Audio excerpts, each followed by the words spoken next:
nearly 100 people were killed in tribal clashes involving armed youth from eastern Equatoria State and Pibor Administrative Area in July alone, the UN Office for Coordination of Humanitarian Affairs said. According to its latest humanitarian report released on Tuesday, 80 people were killed in Kapoeta North and 15 in Gumura counties respectively.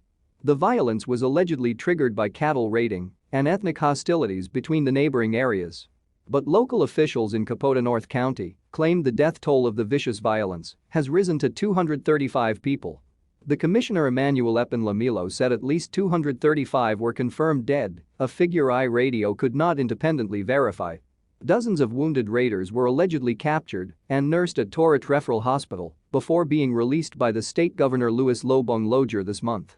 Lobong's aide, Alejandro Lotok, said the governor pardoned and freed 71 raiders captured during the deadly Kapoeta North attack on humanitarian ground.